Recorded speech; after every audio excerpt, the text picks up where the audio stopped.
Hi guys, welcome back. I have an interesting episode ahead for you. I spoke to tarot master Janice King. She taught me about the world of tarot, how it works, different cards and the meaning, and generally she's just such a friendly person. She's very open about her educational journey and her life journey that led her to tarot. It's amazing how some people out there seem to be able to connect to the ether, this extra level of information that seems to appear seemingly out of nowhere. Feel free to ask any questions in the comments below following this, and in this episode, for the first time ever, I asked her to do a reading on me. Me being kind of quite open about my life and who I am, this is really more about the educational side of things, showing people about how the process works, and normalising this as we learn to break stereotypes. So yeah, I hope you guys like this episode, and share your thoughts after. Let me know what you think. Have a great day.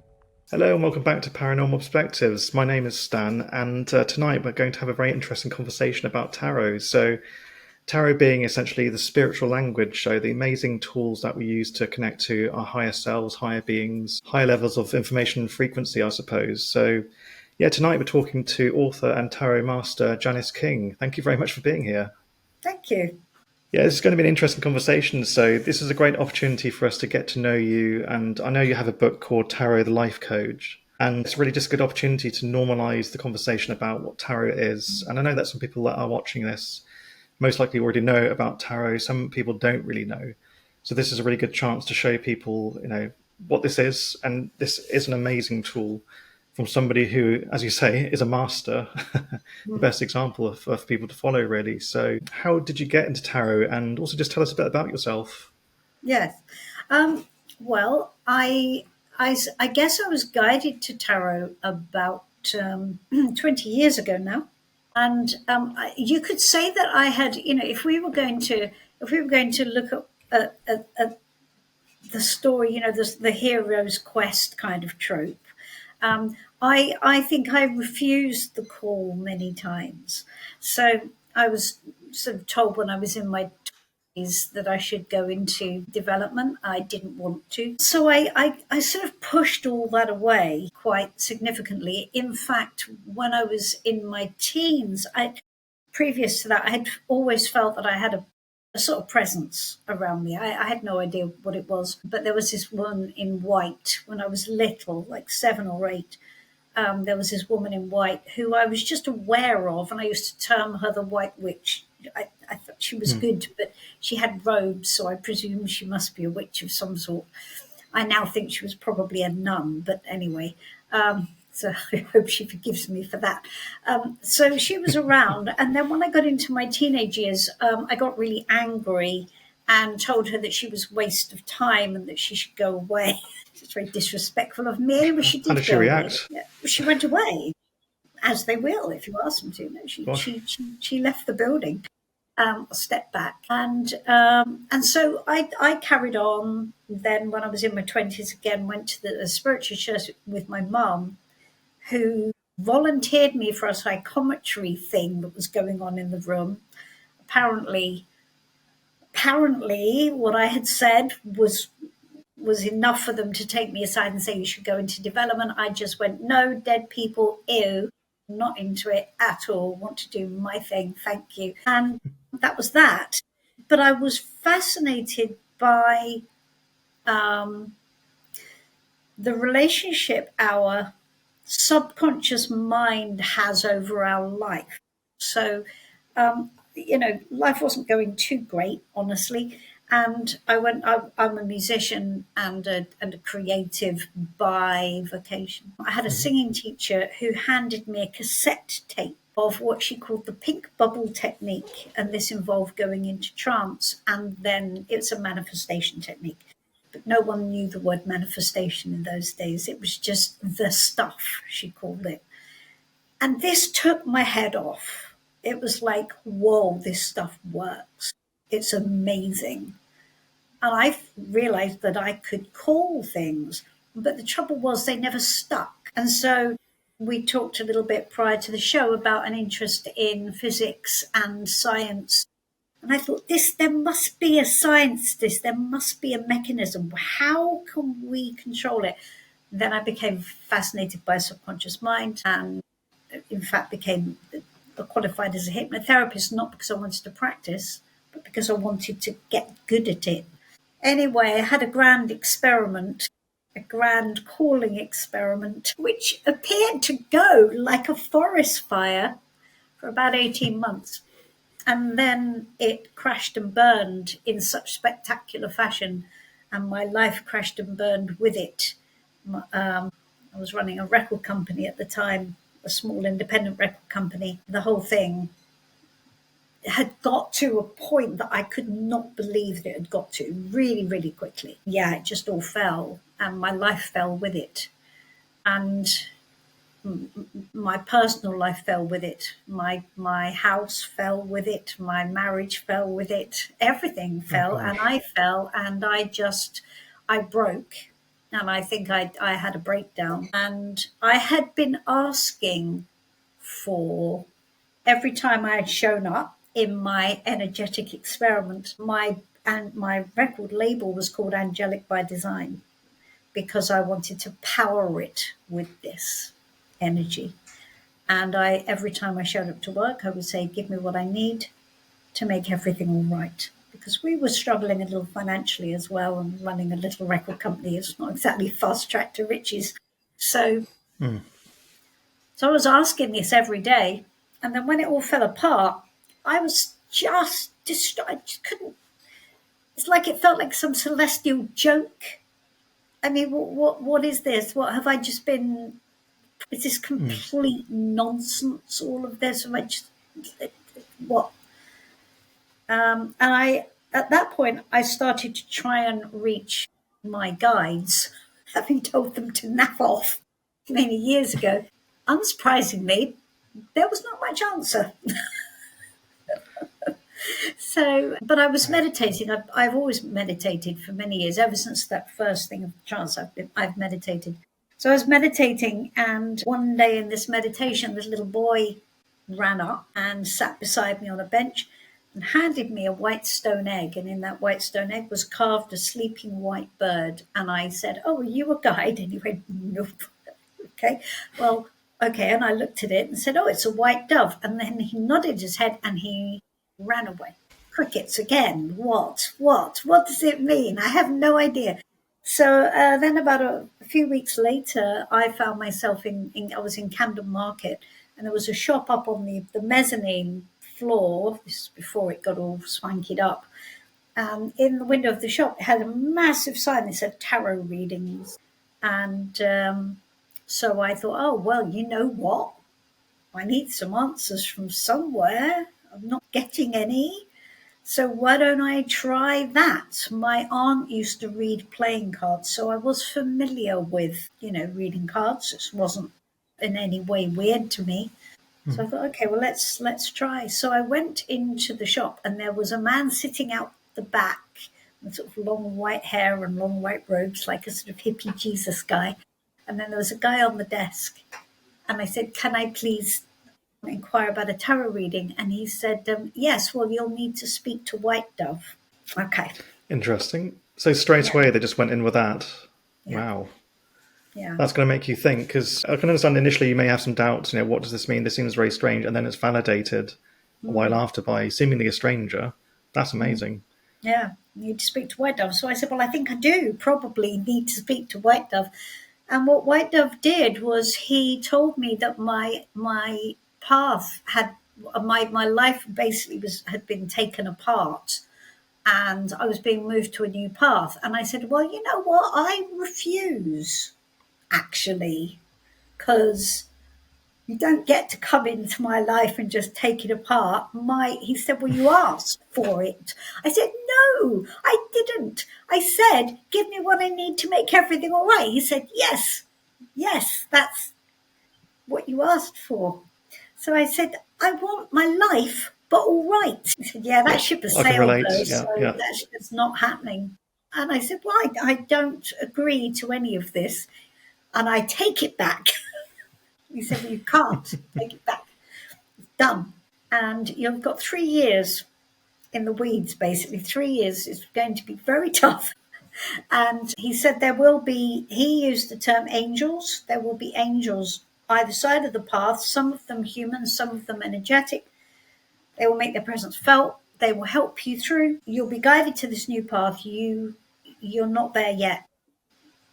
And I said, what new path? He said, I'm not mine to tell you, because you'll only say no anyway. So I sort of, I mean, and he told me some other things. He told me that my husband's love for me was unconditional, although that was meaningless at the moment. It would have resonance later. My husband and I are in fact back together again now. And it was such an extraordinary reading that I obviously my curiosity was piqued, and let's find out more about this tarot thing. So it's interesting. It's like destruction as a form of creation, and in these moments, because I've had a very similar story where my life was ultimately pulled apart, actually twice over. I'd have a mysterious meeting with a stranger that would come out of nowhere and pretty much would berate me into a conversation when I wanted to not be involved. And then the next day, suddenly I see the world differently and life immediately changed. It's interesting how these people just seem to come out of nowhere, whether they are animals, actual people, or just these chance meetings that we seem to have. So, yeah, it seems to be whatever happened, you were reluctantly pulled into this whole spiritual world, and maybe that's kind of what brings your power. Also, I kind of wonder as well, does your spirituality inspire or maybe fuel your creativity? Oh, absolutely. Absolutely. In fact, the first time I wrote a song, I was 14. And like all 14-year-olds, you're sort of nocturnal. So I would get up when everybody else had gone to bed, and I had a guitar, and I was learning guitar at the time. And I sat there and I started to write. I think it was only about the third song I'd ever written. And I started to write these words down on the table, down on the paper. And I had no idea what I was writing about. None. And I actually felt quite creeped out by it, because like, I don't understand what I'm writing. I'm just writing words. And I wrote this entire song. And afterwards, when I read back what I'd written, I realized I'd written a song about an hourglass. And that song then ended up winning a poetry competition of the Richmond Arts Wonderful. Festival. And I felt really guilty, because I felt like I hadn't written it. I felt like I cheated because it wasn't my idea. Because is it more like somebody feeding you information, or is it somebody giving you a nudge and bringing out what you already have there? Is it more of a, I suppose, a collaboration? No, it was somebody else's words. It was somebody else's words. Brad, I think his name was Brad Burkholder, had a few episodes ago. He channeled different entities, and through this channeling has written many works. I think one in particular was Mr. Shakespeare himself. He actually wrote a new play, channeling Shakespeare at the time, and that's an interesting point. Basically, like, is it the person writing, or is it, But you say it's actually the information that's flowing through that is ultimately the creator. So ultimately, I would say, don't feel guilty, because they chose you. They chose you because they trusted you. That's what I would say. Yeah, I mean, it is very interesting. And when one looks back, when I was 6, we were in a very difficult family situation. We were living in Scotland, and the people next door were Salvation Army people, and they kind of took me under their wing. And I was quite an unhappy little girl for many reasons, which I won't go into. But so they used to take me to the Salvation Army meetings, and everybody was really nice to me. And they said I could shake the tambourine in the parade, and I thought this was jolly amazing. And they basically encouraged me to go to the front and to take the vow and to sign up to the whole thing. And when my dad heard about this, he was furious and said that this is absolutely outrageous and they should never have done that without talking to us first, and you're banned from going ever again. But what it did was they used to talk about Jesus and how Jesus loved everybody, and I used to think a lot about that. So I wonder whether that was where the woman, which is why I actually think she was a nun. I think she was one of the Sisters of Mercy, and I wonder if that's where that came from initially, because she appeared around that time into my periphery. And so I wonder if that was the starting point to my interest in spirituality and not religion, because I've never been, overtly religious. And I I can't do Christianity because of the whole sin thing, and that doesn't work for me at all. So, and I don't like being told what to do, so, that's not going to work I either. had the same struggle, I can tell you that, yeah. Yeah. But it sort of feeds, you can feed the story back, and it all takes on a life of its own in the end, doesn't it? Yeah. Yeah, it's fascinating. Like, we all go on these journeys, and it seems to be, we're just dragged into it. Because I always make this joke. I always say I'm not a medium. I'm a small, not a medium. I always say that because I never feel like I'm a full medium, because I didn't really have a choice to be thrust into the paranormal, because I met something quite frightening when I was a little kid in the hospital, something ancient, and I'm still trying to figure out what it was to this day. And following that, my life was changed. I came back with these artistic abilities and this extra perception, and I could just see weird things over the years. And it's these moments that you don't have a choice and you're thrust into it, and you kind of have no choice but to accept it in time.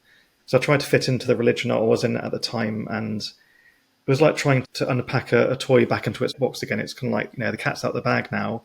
It's really hard to go back in there and settle within that, because at the time I quite enjoyed going to church. The people there were quite nice. Didn't agree with everything that was being told to me, but I just couldn't be there because I knew what I knew then. And I was angry about that for some time, because I think, why can't I just be normal? Why can't I just be like these other people that are quite happy to just go about their lives, believing what they believe, and being happy in that regards? And I've had plenty of time to make peace with that. So I still say I'm closer to being a medium now and accepting that. And thanks to this podcast, by speaking to lots of other mediums, they've helped me accept that. But once you do and trust those abilities, you begin to realize actually how much it can help you in your own life, but also, more importantly, other people, and guiding the people, and saying the right things. You might be doing yourself down there, Stan, by I think so. No, I think you're right. I think it's time to revisit that little thing. I think you should step into medium large, actually. I'd be a maximum. I could be an XXL. No, but I know what I do have. It's quite powerful when it really does take over. Sometimes it can be scary. It's quite a strong something, and I do feel it was from that thing that I met a long time ago. Like, I've used it many times over the last few years. Sometimes unintentionally, just saying the right sequence of words. I just happen to have the right idea in my head, and for some reason it resonates with a complete stranger. And you can see them going from seemingly feeling very down, very unhappy, to having the biggest smile on their face. Yeah. That just makes it worth it. And it's just, but then I walk away thinking, why on earth did I say that really weird thing to a complete stranger? Because I could have been punched in the face for saying that. I think, what is this loony? But really, it's just something you need to really lean into. And it's also helped me creatively as well. Like, I'm a psychedelic artist when I have time anyway. But I use that to outlay all this extra energy that I have that I can't use all of it. So I try to translate that into imagery and try to describe the feelings that I feel through these vibrant images. Yeah, I completely get where you're coming from. So it's kind of nice to speak to somebody else who's fought the fight, I suppose, but eventually has. Would you say you've accepted kind of what you are now? Like, I'm assuming you're quite comfortable with that side of yourself. Yes, well, of course. And I mean, the life code part of this was the next stage to that, and that was quite weird, because that came about. Well, you've got to be careful what you wish for. You've got to be careful what you ask for, because they get carried away. I asked for the next stage, so I said, okay, well, thank you for everything. Just saying. What is the next stage? Anyway, the next stage ended up with, again, life being wrecked again. And I knew it was orchestrated. I knew it was. And I was really cross again. Oh my God, can't we just do something without having to take the house down in the meantime? Is that not possible? Yeah. That I could just have a little upgrade? Why does it have to be so really dramatic? It's ridiculous. Anyway, what happened was I ended up at Arthur Findlay. I won't go into the whole deal story, although it was an amazing story. I ended up at Arthur Findlay, the Spiritualist College, which I don't know if you're aware of, but it's an. I haven't actually heard of that. I'll look into that. Yes. Do you need to go? You really do. It's I've been talking to my friends about joining a place like that. So yeah, okay. It's in Stansted, and it's this huge country house. Like, it looks like well, it is a manor house. It's incredible, and it's owned by the Spiritualist Union. And so my friend Gail, who actually was sort of one of the angelic presences on my original Dark Night of the Soul, was sitting across on her laptop, and she said, right, we need something to look forward to. We're going to go to Arthur Findlay. She'd been told about Arthur Findlay by someone else entirely. And she said, I've just heard about this amazing place. We're going to go on the first course that's available. And that's it. We're not even going to question it. We're going on the first course that's got places available. So we looked, and it happened to be trance mediumship. So I didn't know specifically what trance mediumship was. So I said, what's trance mediumship? I don't know. I'm going to book it anyway. Because we've both got enough experience, we'll be fine. So I went, Yeah, I think it'd be in for a surprise there. okay. So we booked it, and it was a 5-day residential course. And I had made a decision that I wasn't going to fake anything. Because obviously, for those who don't know what trance mediumship is, it's where you allow an energetic presence or a spirit to enter your body and speak through you. They use your voice, they may use you physically, whatever they do, so you allow them to animate you, so you channel them, but they embody, they are in you. It's quite scary stuff, really. And so I thought, well, okay, well, look, I'm gonna do this. I'm fairly open, so I'll do it, but I'm not going to fake it. If it doesn't work, it doesn't work. I'm not going to, I'm not going to pretend. And it didn't work as much as I wanted it to. And I said to the teacher, I just don't feel that I'm getting a thing that I can hand on heart say. So she said, okay, well, tomorrow what we're going to do is I'm going to ask Spirit to show you. So then what happened was the next day it's about 15 of us sat round, and we would take ourselves down into trance. And when it was my turn, she said, okay, so whoever is there who wants to make contact with Janice, step forward. And she said, oh, we've got a presence for you. And I felt this static electricity all the way up the back of my body. I mean, it was really strong. So I thought, oh, okay, all right, well, that's fair. We've got that. And then she said, okay, Spirit, can you step forward? And so, Stan, I felt an energetic presence break the boundary of my physical being and go, that's how it felt, like a sucking feeling. And whatever this was broke my boundary. It was the weirdest flipping thing. And it shocks you. It's like, you're sort of like, oh God, whoa, what's that? And then I got flooded with the most unbelievable love. I mean, to the point where it's almost indescribable. It was mind blowing. And to the point where I questioned it. And I thought, I don't know who you are, but you don't know me. What is that? And then I shut myself down and went, stop it. What's wrong with you? So we stayed like that for a couple of minutes until she said, maybe sort of 10 minutes or something. And then until she said, okay, Spirit, step back, at which point I'm thinking, actually, we're fine. Just leave us here. I'm quite happy to sit like this all day. Anyway, then I felt the opposite happen. I felt this entity leave my body, literally physically leave it again. And when I opened my eyes, the teacher just went, now, come on, Janice, tell me you didn't feel that, because And I really did. And I think that was Obin. And Obin is the energetic.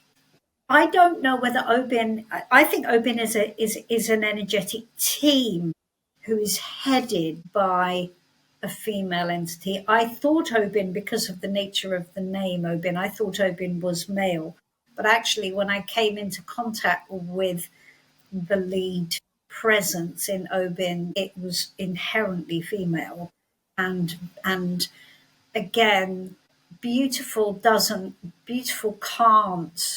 the word can't do it justice. It was stunningly, amazingly, achingly beautiful, just mind blowing.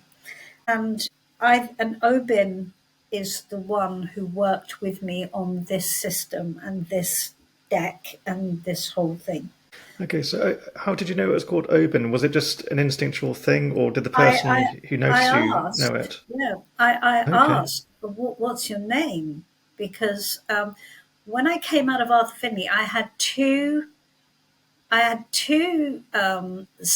spirits, I guess, presences who were around at the time, and they were called Rebus and Barnaby, or Barney, I can't quite remember. Rebus was a young black guy, and I think quite inexperienced at all this interaction bit. And Barney was, I think Barney, I can't, or maybe Barnabas. Anyway, he was a much older guy and Egyptian by descent. But when I say Egyptian, I don't want you to think I'm meaning an Egyptian, just a normal guy. He was he just looked Egyptian. He had a very sort of presence, has a nose that made its presence felt, and a humorous face. He just looked like he was permanently on the edge of a smile. They were lovely. And when I channeled Barnabas, his first comment when I was channeling him was, "Well, there's not much room in here, is there?" For that, actually. And he would make jokes. He would be funny. And I liked them. And when they went, what I was told by Obin was that they were placeholders. So what they were doing, they were, there was a big period of calming down after Arthur Findlay. And so they had come, and they were kind of like keeping me company and keeping it going and keeping me engaged until maybe, I don't know, maybe my vibration or my energy needed to be at a certain level for Obin to then step in. And I asked who it was, and I just got Obin. And I said, "Well, why are you called Obin?" And it said, "Well, because that's what we are." And that was interesting. So I didn't do anything with that. I just thought, "Oh, okay, fine, that's what we are." And then when I finished the book, I started thinking, I was writing about Obin, and I started thinking about that. And I thought, that's what we are. That's interesting. So I went to see Kay Crady, who's my Reiki master, who also is a numerological expert person. And I said to her, "Could you unpack in numerological terms the name Obin? And let's see if that brings any light to the name." And what came back from that was incredible. I mean, it was described the work we'd done together. It described the point of the work and the fact this is all about breaking down human patterns when people get stuck in repeating patterns. And I was getting loads of clients showing up we were doing that with that work, and I was doing readings for them, and that was the point of the work. And it was just really, really fascinating. I thought, wow, that's amazing. That's an amazing opportunity to meet somebody of time long past, but having a vibration that's enough, I suppose, to invite them in to begin to work together. And I thought, do you want to wonder, like this location where people seem to train at? I wonder if it's because of the regularity in open contact, it begins to become a spiritual beacon, I suppose, where maybe more of this activity happens. So yeah, I mean, I'd love to take a look myself. Really, what an amazing opportunity to have. It's a phenomenal place. The energy there is so strong, so strong. I mean, my very first encounter there was we go into the chapel for like all the tutors are on the stage and we're all sitting there because we're all newbies, and they're going to give us the inaugural greeting and stuff. as I said, I'd been going through this again, another life meltdown. I wasn't in a particularly good place at that point, and I was very determined that I wasn't going to take my crap into, into this space, and I didn't want it to affect anybody else there. And so I thought, well, I need to just center myself. And I closed my eyes. And then what appeared to happen was that something, I don't know whether it was a time slip or something really weird happened, because I forgot that my eyes were closed. And what I was doing was just sitting there staring at the room, and there were all the tutors on the stage. And as I was watching the stage, this guy got off the stage, and he was an older man dressed in a suit, in his 60s maybe, with sort of sparse silver hair combed straight back. Quite an imposing character. And he got off the stage and he walked down the aisle in very authoritative fashion. And as he approached me, I thought, he obviously looks like maybe he's like the principal or something. So I to be polite and meet his gaze and say hello. And so then it sounds weird, but then I kind of turned to him, and as I opened my eyes, and I didn't even realize my eyes were still closed, the room just went click, and there was nobody on the stage, and there was nobody walking down the aisle.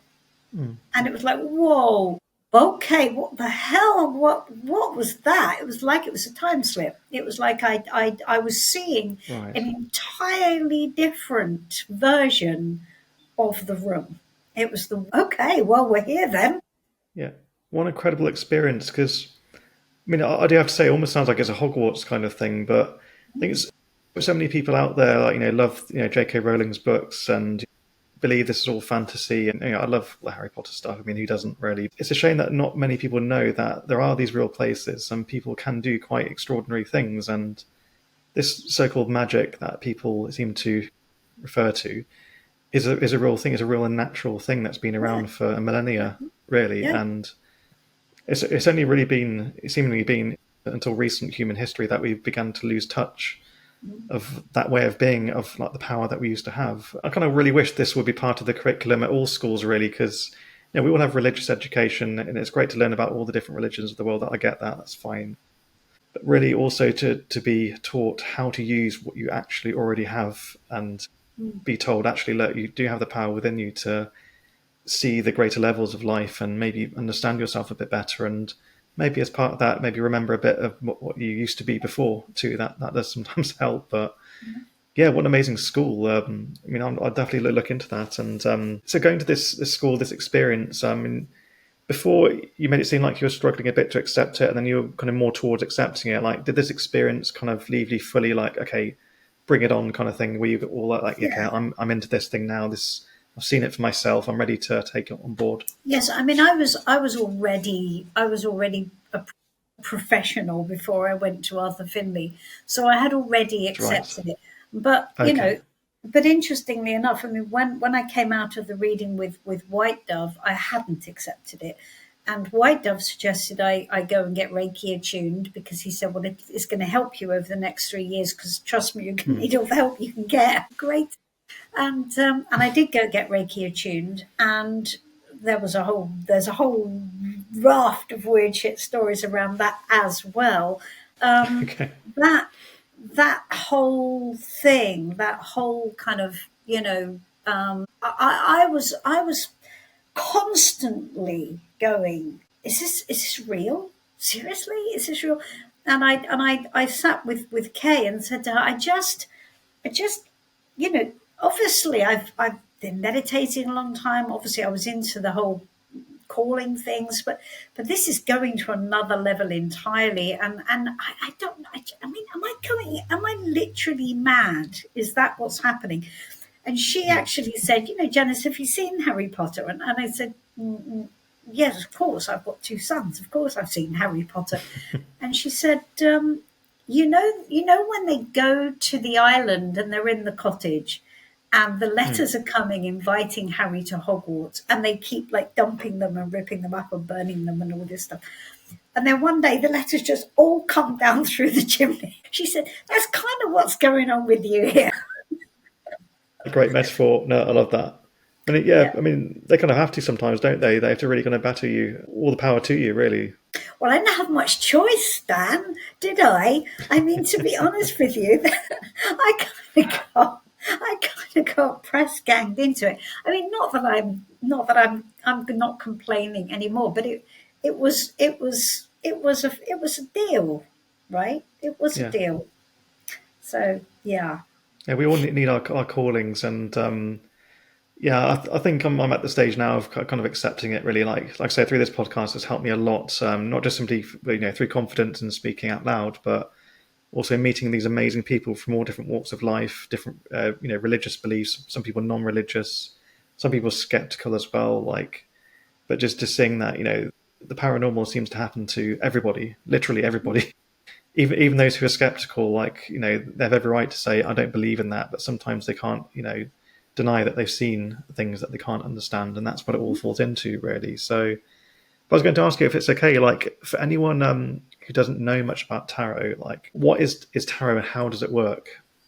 Yeah, so tarot is a language, as you said at the beginning of the show. Hmm. It is a shared language with the energetic world, and it, as I call it, the life code, because that's what it is. It's a code, and it's a code that talks about it's built on the premise of elemental energy. So we have water, air, fire, and earth. And then we have a fifth element, which of course is spirit or ether or whatever, air, not air, ether, because it's above air. And so what tarot does is tarot talks about, and this is something that I talk about in the book, and I don't think many people see it like this. Tarot is talking about the potential of all things. So the code is telling us all about the potential and all about what is going on, not only with us, emotionally, energetically, our creative energetic power, our minds, and the life experience that we create with those three parts of us, which are all hidden.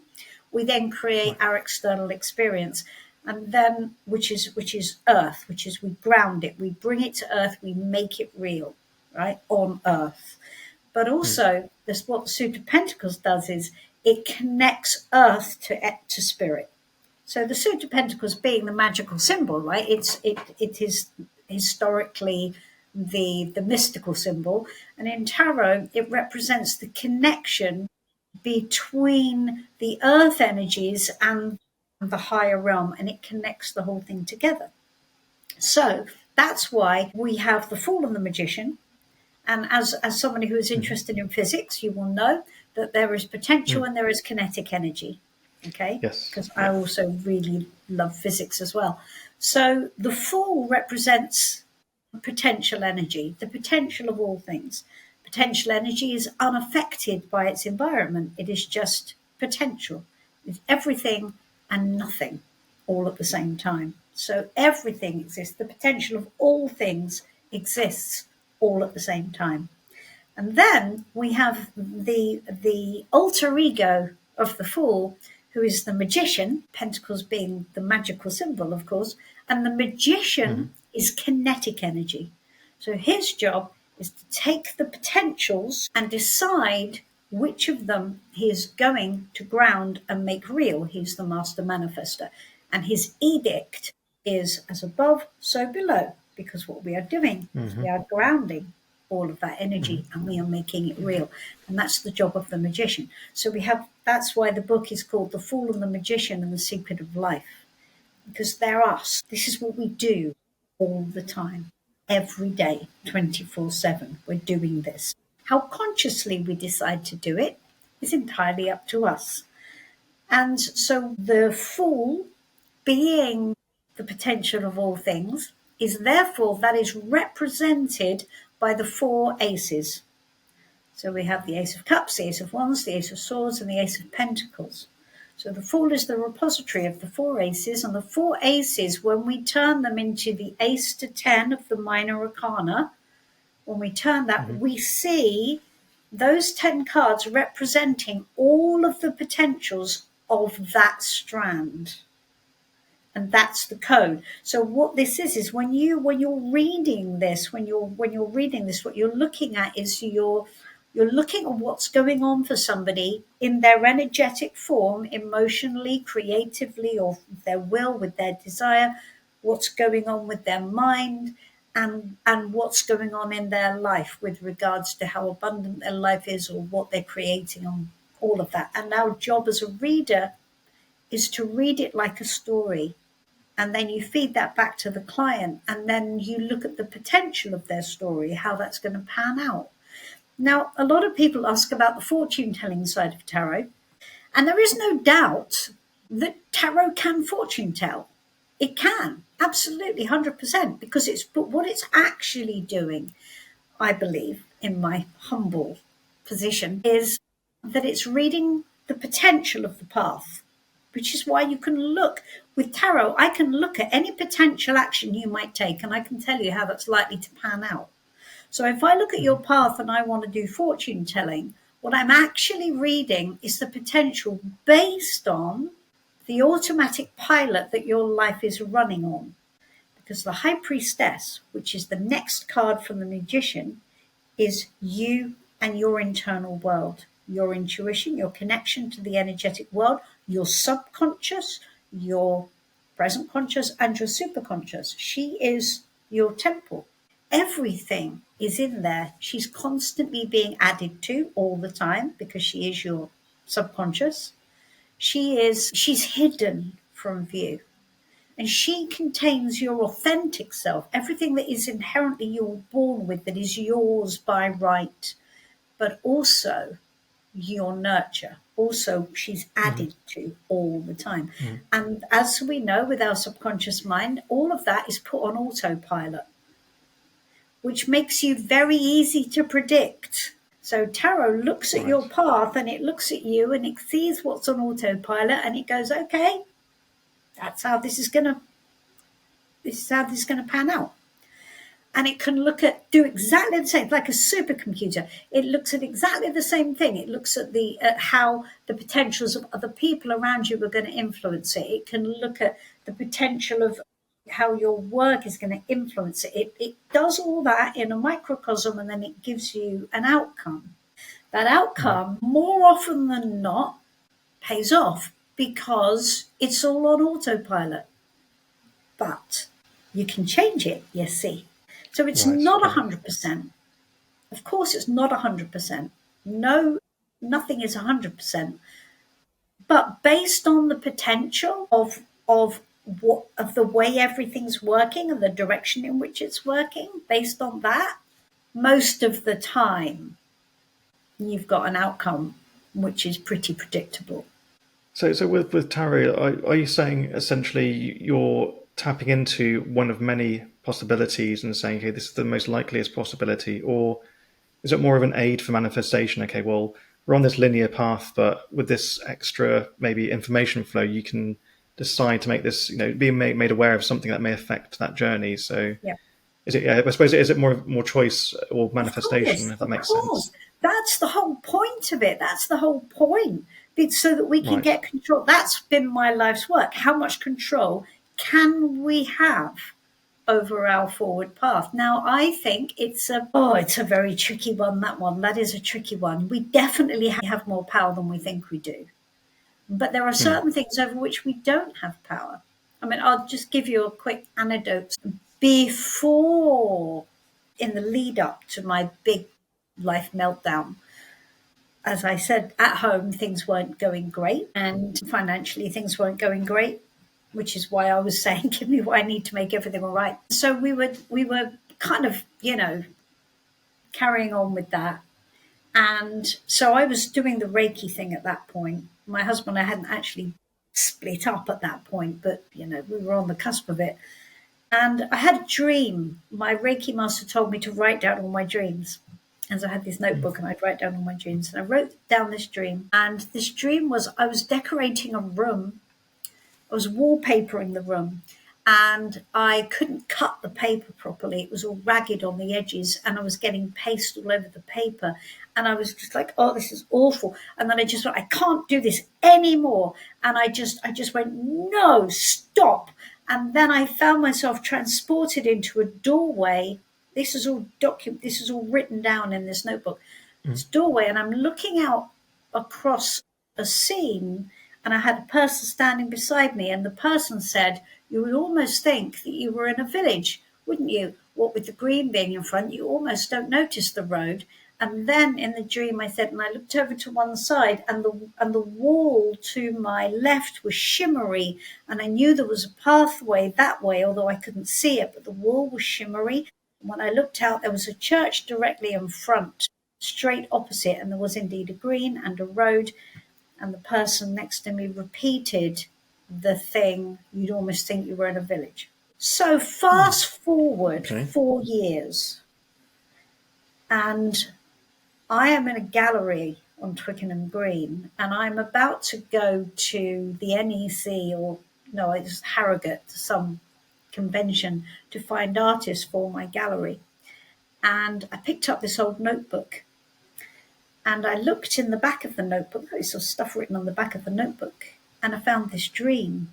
And not only did the dream describe the view out of the gallery, the shimmery window was the window of the gallery. There was indeed a path that ran straight down there. We were on a corner. There was the church in front. There was the green. There was the road. And I had had that conversation at least 5 times with clients standing in the doorway. Not only that, prior to that gallery, when I was going through my really horrible, difficult time, I had been decorating for money. Because of my breakdown, everything had fallen, and in my desperation to make money, I was trying to just do some decorating or do something. And the last decorating job I did was for a woman in Wembley who was a bit mad, and the only light in the room was one lamp with a bare bulb. Everything else, she had newspaper all over all the windows, and she bought this paper, and it was like vinyl, and she bought the wrong pastry, and you couldn't get paste on it. And every time I tried to cut it, even when I used new blades, I couldn't cut the damn paper, and the paste wouldn't stick it. And I'm thinking, I was paranoid about getting the paste on the paper. And what I did when I came out of that job was I picked up the pasting table and I threw it in the skip outside the house and went, enough, I'm done. And that was the last job I did before I went into the gallery. And I had that dream 4 years before I was even there. Yeah, because it's a very particular dream as well. There's a lot of nuances in that. So, and that slightly screwed with me a little bit, Stan, because I thought, well, okay, so I was always heading there. So all of this was pre-planned. So how much power do I have then? And that starts to screw with your head. Yeah. But I think what they were telling me is that, okay, so we've got this whole thing planned out for you now. And this is where you're heading. I think they were trying to be helpful. Yeah.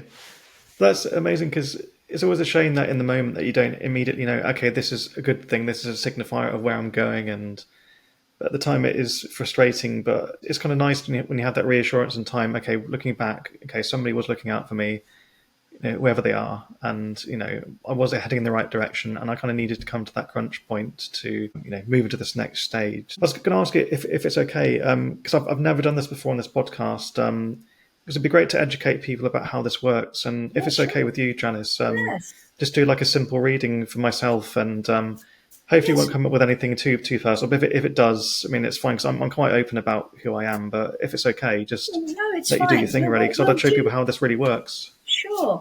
I mean, what I'll do is I'll just ask for a connection to your guides, and I'll get a message for you using tarot. Okay, all right. Well, that's really nice. Good.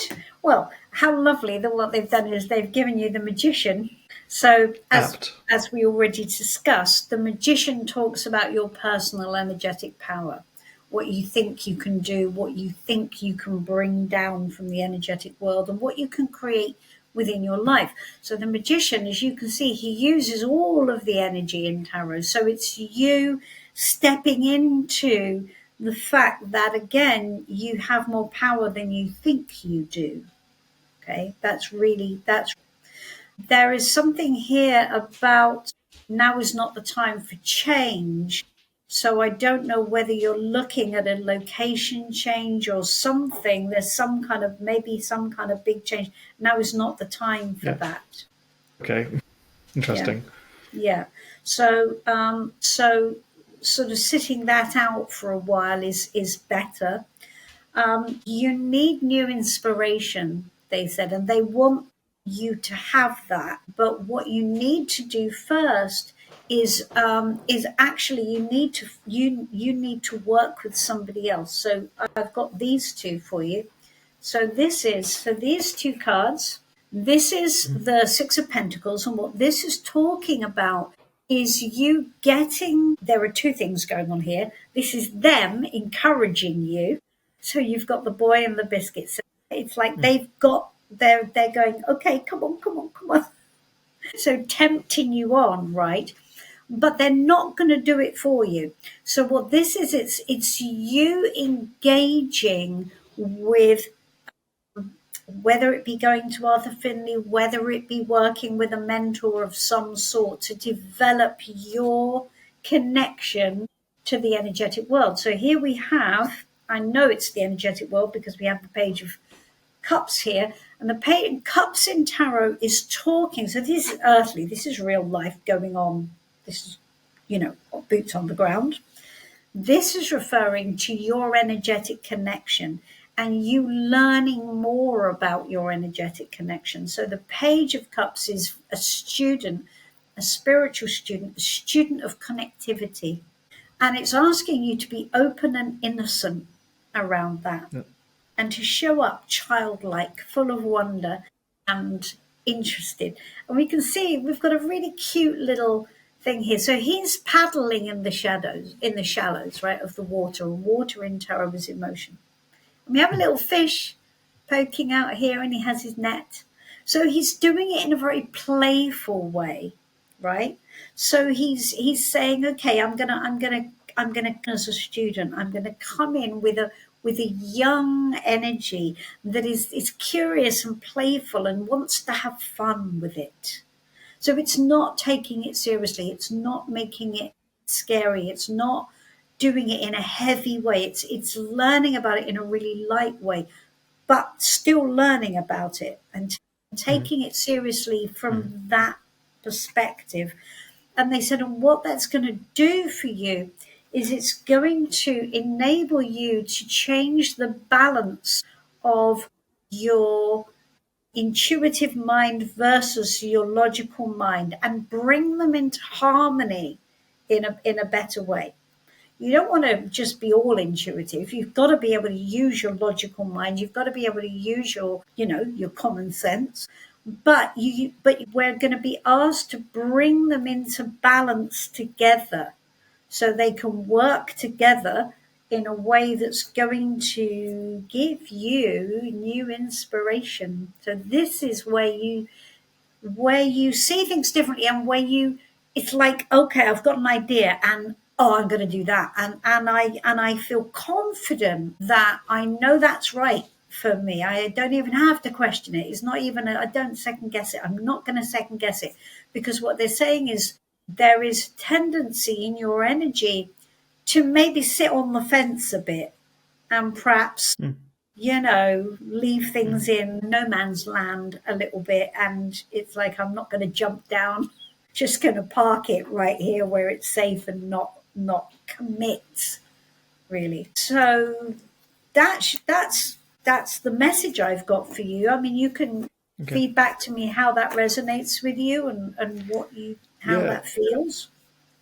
It does, because you mentioned about a potential change, and I know I'm moving house in the future, and I thought it was out at first, and you said about not, that's actually not the time for that. And I realised, as we were telling me about that was about something else that I was thinking about making changes with in my life anyway, and I was umming and ahhing about it, and, it's kind of playing into my kind of creative instincts. Am I really using my creativity in the right way? Am I kind of okay where I am, what I'm doing? And it's always been a bit of a battle of, what should I be doing? Because I've been given this gift from, since I was a kid, really, this ability to make images and come up with ideas so much. And I always hate to think, if I got to the end of my life, looking back, have I used those skills to the maximum effect, really, whether it would be, great if it helped myself, though, but to help others through creativity. So that's kind of part of something I'm kind of mulling over. And yeah, I do tend to sit on the fence about some things, and it's not a fear side of thing. It's because I have a brain that keeps thinking and thinking and thinking and thinking and thinking,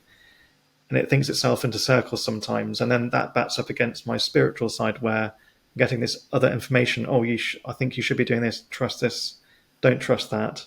And they're constantly fighting against each other all the time. There's never quite a balance, you see. So some days I'm more of my logical, methodical mind. Some days I'm going purely on instinct. Sometimes if I lead, actually I wouldn't say sometimes, maybe most of the time, either side burns out. And I do get these rare special days where I think both are kind of working together. So essentially I'm looking in the here and now. I'm also looking ahead, trusting in those people, wherever they may be, communicating things with me and working in that flow state. Yeah. So like I say, yeah, so it alludes to the ongoing battle that I have between my brain and spiritual connection. But I think that's and also point. About other changes as well. I think the point that you're terming it a battle, I think that's the point here, because it can't be a battle. It's not supposed to be a battle.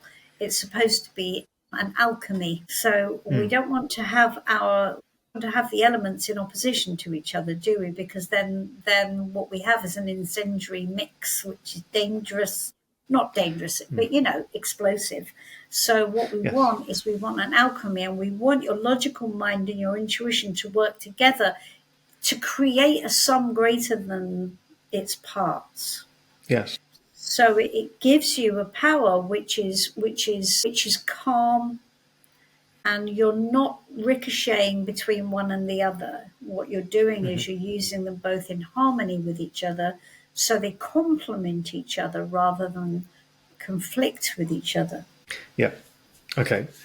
No, that makes complete sense. Because obviously I can't reveal too much, obviously, because this is a public video. But yeah, it's very accurate, and it gives me a few ideas of what I suppose more validation of the ideas that I've had about what I could do, really, to give me a nudge in the right direction, really. So, part of it I can publicly say.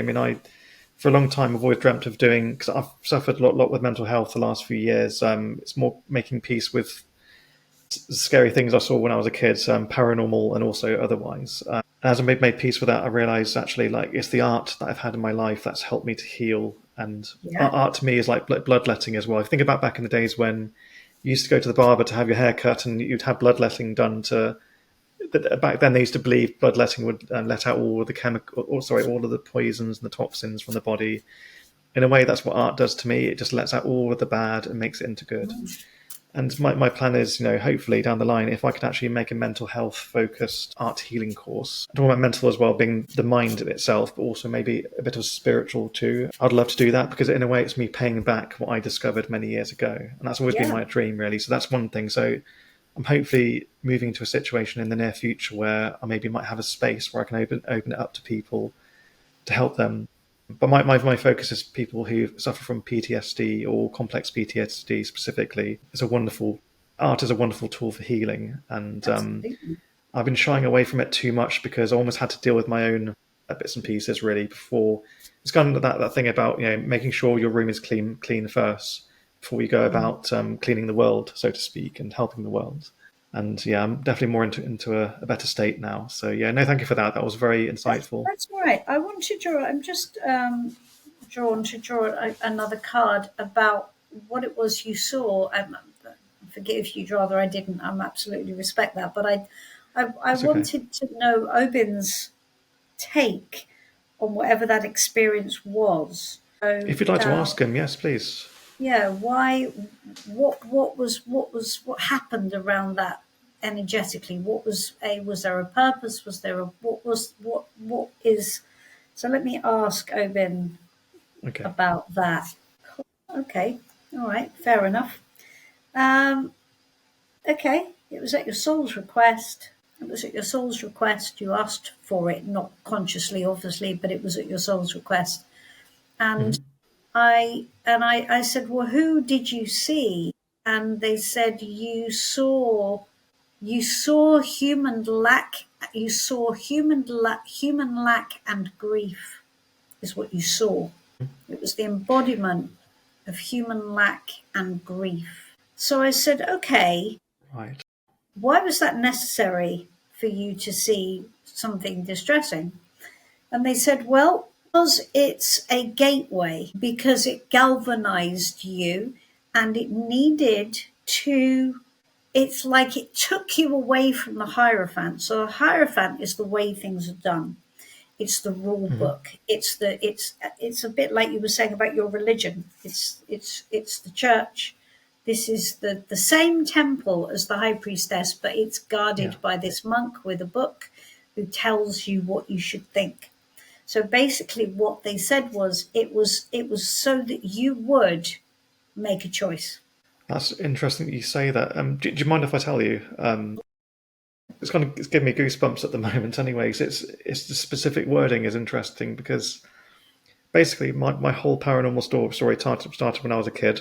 I was in a major accident, and as they were trying to revive me at some point, I basically died. I walked the hospital and saw the layout, and I didn't know that this wasn't reality because my legs were previously broken, so I physically couldn't walk. Yet I was standing, walking again. I couldn't understand what was happening, but long story short, as I walked through the hospital, I found my way into this room. I would later discover it wasn't the morgue. In this room, I met something, and I keep trying to explain it to myself so many times, and the best thing I can describe is a paradox. So, like in the room itself, I could see the room, and it was empty, but at the same time, it was full. And there was something in there that was so big and old, and it frightened me because it felt like it was so vast. It's like trying to comprehend the size of a planet. And in this moment, basically, it's like I watched something folding in on itself, and this entity, like it didn't have a body, but it just kept like folding in on itself over and over. And eventually, I connected with it, and it transported me, God knows where, really. Like I saw like different universes, I saw cities that I hadn't seen before. One particular instance was that I saw myself, like I was actually watching myself flying through the sky and land on this bridge that was over water, and it was a really weirdly specific place because it was a bridgeway over a big lake.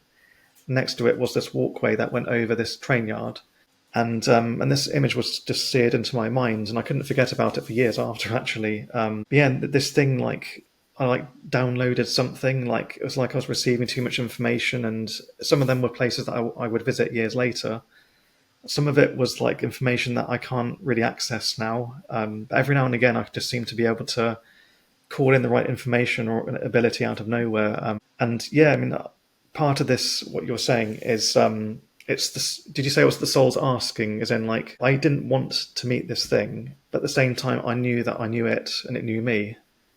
And it's like it was an invitation that I accepted, even though I was just a little boy at the time.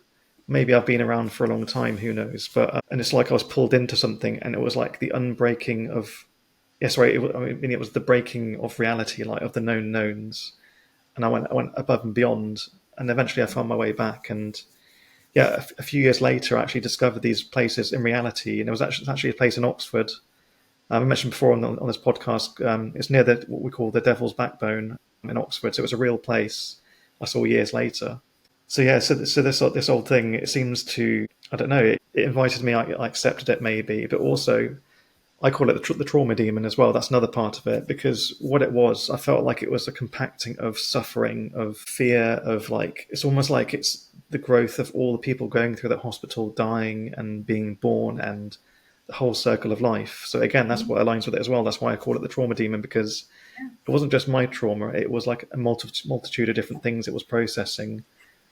So yeah, so that is quite accurate. We have grief, we have death, we have grief, and then we have this figure who is, I mean, it's lack of, so it can be lack of health, it can be lack of money, it can be lack of strength, it can be whatever it is. It's like I can't.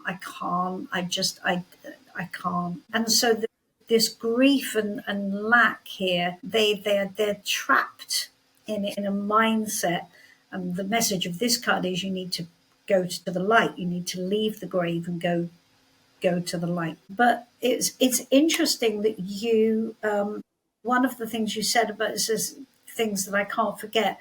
One of the reasons that it had to be shocking was this, and this is where this looks like a scary card, but it's when we're in a prison of our own mind. But in your instance, what I got for that was you can't stop thinking about it. So it's like it's where your mind is circling round some thoughts that just keep on going round and round. So it was imprinted on your mind as a way of you needing to engage with it. You had to choose. You had to choose to engage with it, and it's like that was the point. That was the point of it. Yes, that's very good.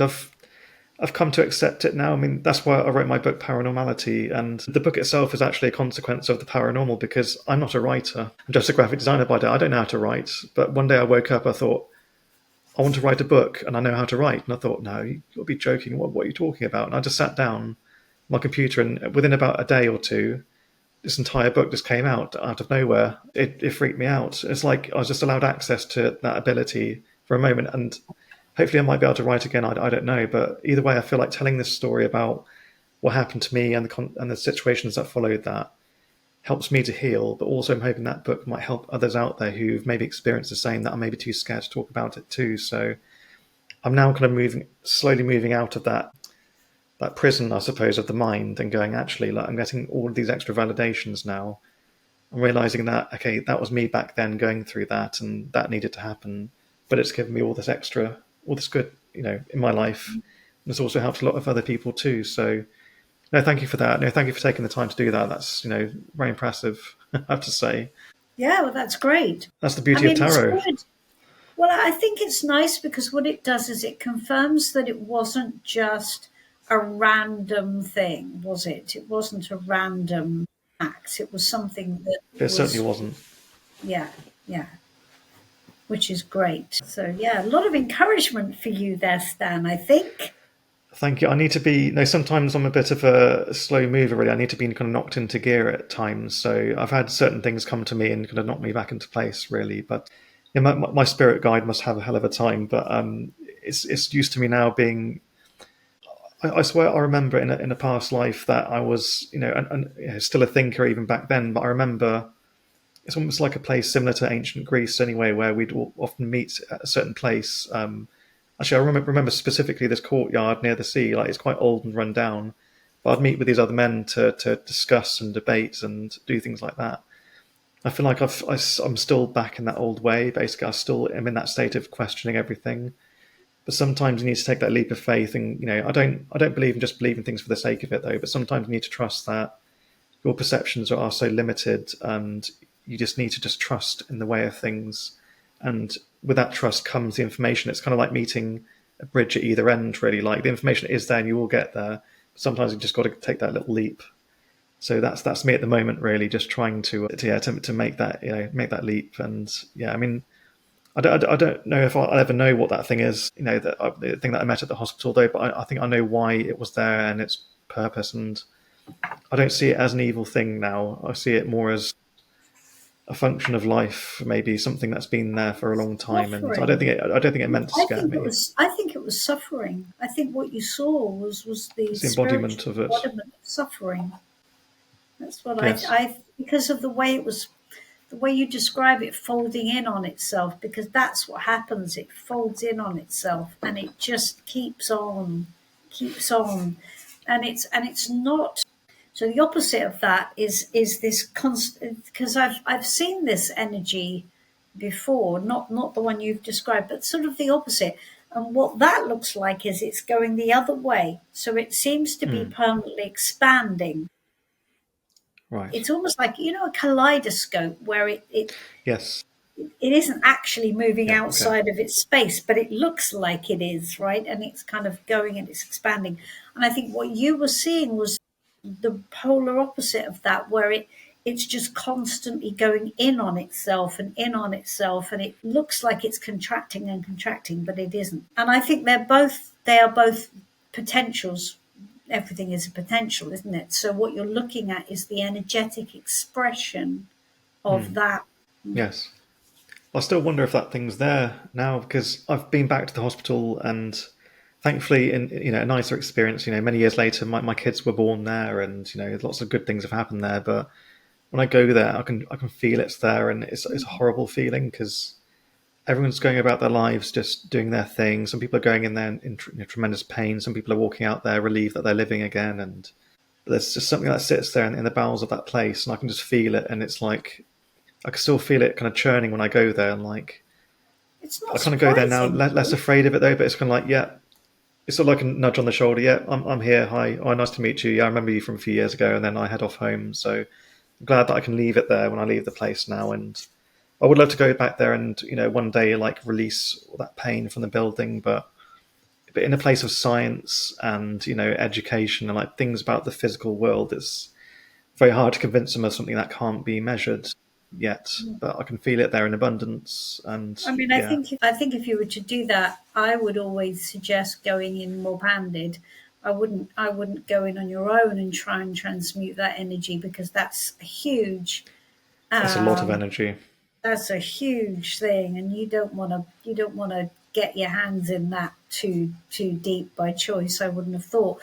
I think you would need some quite advanced practitioners with you who could have a protective circle, because it's grief, the way it's folding in, it's very self-protective. So it's going to protect its pain, and it won't want you messing with it. Yeah, it seems to. I won't say the word enjoy though, but it seems to thrive off of this energetic pain, really, whatever it may be. But maybe it I needs to don't process it to just to Yeah, I dissipate it don't think somewhat. it's thriving. I think for me, tuning into it, I don't think it's thriving. I think that's the wrong word. I think it Okay. just is. It's not like it just is. It's almost like a collection of that energy that hasn't gone. I mean, especially if it's in the morgue, right? So what you've got there is you've got a lot of people who have energetically and spiritually either not gone in. I mean, I don't know what the truth of it is, or what the actuality of it is, but what you've got, I think the energy has become itself. So it's not like it's feeding off it. It is it. And it's become, yeah, okay. Yeah, that actually makes a lot of sense. But yeah, I mean, like, the hospital's amazing, in an amazing place. Like, some of the most, the best doctors there, and I wouldn't be alive if it wasn't for the doctors. That part of my choice was whether to come back or not as well, and I chose to come back. It was a very painful return. It took me a long time to learn how to walk again, let alone do many of the other things that little kids could do back in the day. But I'm here now, and I'm Yeah. doing what I'm doing now, so I'm really grateful for that. So yeah, I realise obviously we're going over time a bit though, but I want to ask you before I finish, and I always forget to ask you this. So where can people find Tarot the Life Code at the moment? Is it out or is it up for pre-order? Yes, it's actually out next week, although you can certainly Excellent. pre-order it Okay. on Amazon. So if you search for me on Amazon, Janice King, Tarot the Life Code, A Fool, a Magician, and the Secret of Life. But you can also get it through my website. So Janice is Janis. Think Joplin. So Janice King, janisking.uk is my website. So that's fairly easy to remember. And so you can get it through the website, or you can get it direct on Amazon. You can get the deck also. Let me just show everybody. So this is the deck that goes with the book, and I'll just quickly show it. It's very pretty. It's a very pretty deck. Sparkly edges. There we go. I like the colours. Is it Yeah. like a glossy edge? Oh, I see. It's like a metallic, refracting like the a light. metallic holographic Oh, edges. very nice. Yeah, it's very pretty. And it has this booklet which tells you all the card meanings. So this Excellent. is the deck, and the tagline of the whole thing, of course, is everything Is energy. Oh, backwards, isn't it? Yes. But never mind. Yes. So the book talks about the system, or the way I see tarot, and I'll just quickly run that, because tarot, for me, is a message, and it's a message from the energetic world. It was interesting, you just said you felt like you'd spent some time in ancient Greece or somewhere along those lines. I think the message was formulated back as far as Socrates. And you have Socrates, Plato, and Aristotle, and they formed and this is a thesis of mine that I'm going to be working on, because you may know that Aristotle invented logic. And so we have Socrates, who is cups and who channeled a lot of his teaching from his daemon and was crucified, in effect, not crucified on a cross, but put to death. And then we have his student or his disciple, Plato, who took his work and took all of the mystical side of it out so that it would be palatable. And then we have his student, it was Aristotle, that added the final bit. So we have we have action, which is Plato, which put the whole thing into motion. And then we have Aristotle on the end, is swords energy, which is logic, and that has created pentacles. And I think that message has been attempted to have been delivered on multiple occasions. And I'm going to nail my colours to the mast and say that I have been told that the Messiah experiment was failure because the message was subverted and controlled and changed and made into something that it was never meant to be. And so what tarot does is it is a different delivery system for the same message. Tarot gives us the deck itself, without us doing any reading at all, is an instruction manual for how to live a happy, successful, abundant, sustainable life by connecting into the energetic realm as well. So said. we don't need to do any reading. If we just use the deck in and of itself, we have a message there for us. And the good thing about it is that it is, of course, coded. So it has found its way to the four corners of the globe. It is not controlled. It is not owned. It is not manipulated. It is just ours. It is open source, and anybody can connect to the energetic world using tarot.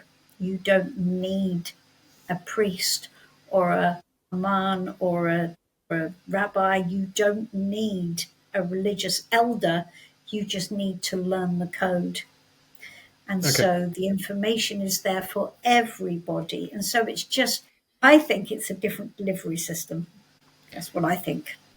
I've never thought about it that way, but that makes complete sense. And I've also had guests in previous episodes say a very similar thing to that. So it's interesting that you said that. But also just thinking about Socrates, just the quote comes to mind, all learning is a form of remembering, I think he once said. So I wonder if that alludes to his mindset in terms of like spiritual growth and maybe interpretation of the world around us, that kind of maybe divine connection, I suppose. But him presenting that kind of knowledge in a more of a, I don't know, I hate to use the word layman's way there, but in a way that can be more easily understood, that's less kind of spiritual, I suppose, by most people. But yeah, I just find that quite fascinating, because the more I go through life, the more I feel like I'm discovering what I previously knew.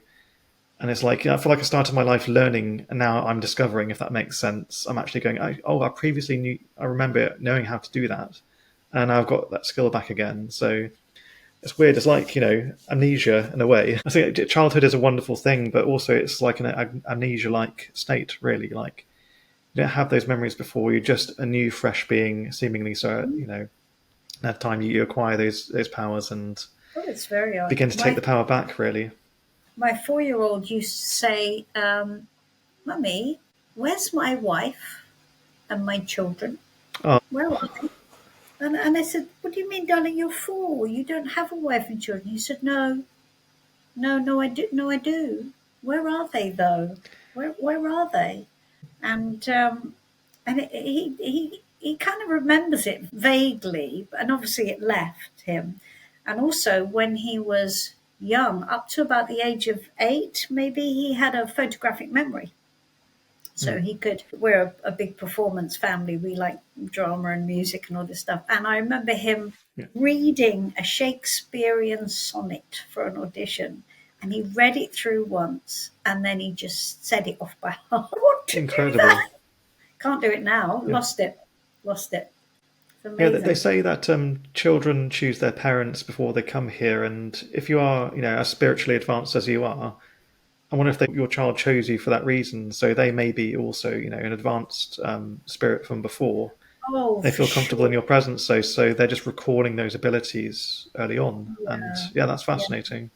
Yeah. I mean, my eldest son, I knew my eldest son. I mean, I had an odd pregnancy because with my eldest, I had none of the nice happy hormones that pregnant ladies normally have.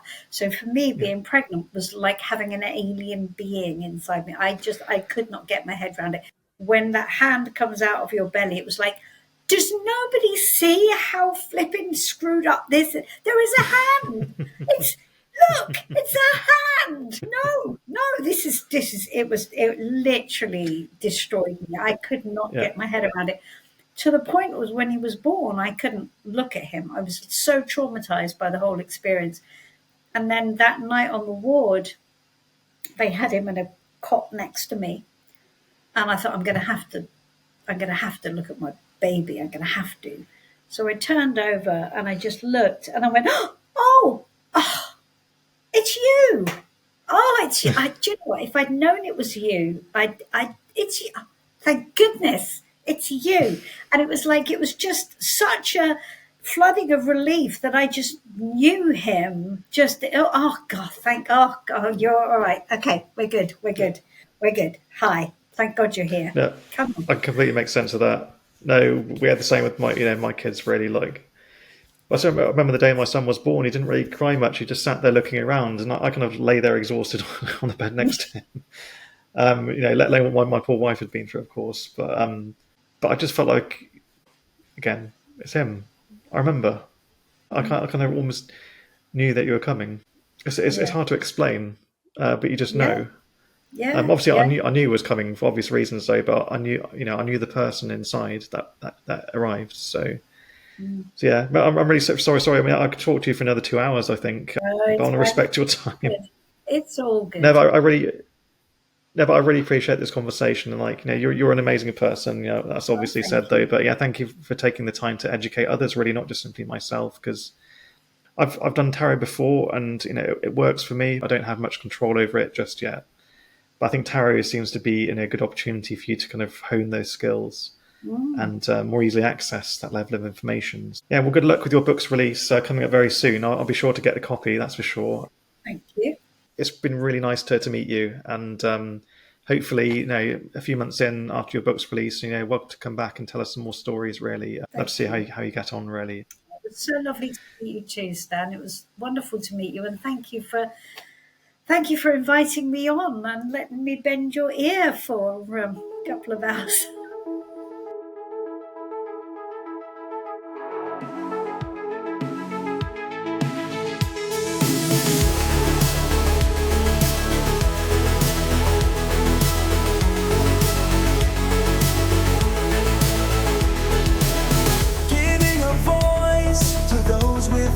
Choice, sharing dreams and blowing off steam.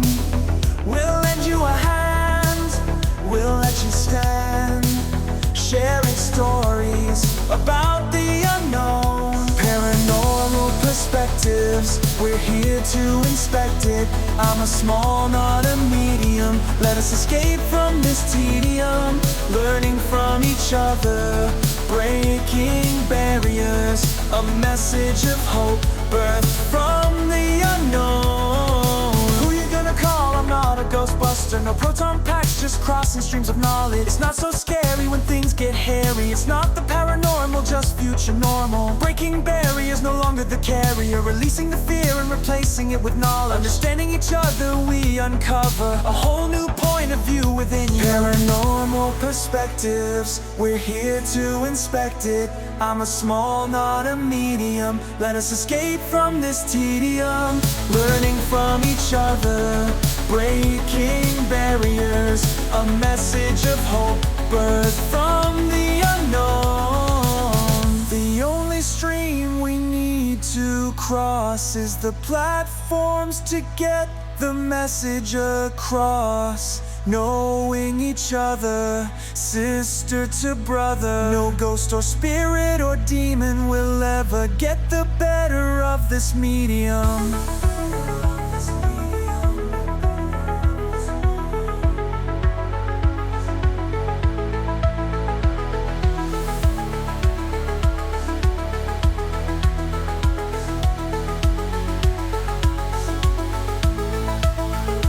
Paranormal perspectives, we're here to inspect it. I'm a small, not a medium. Let us escape from this tedium, learning from each other, breaking barriers, a message of hope birthed from the unknown.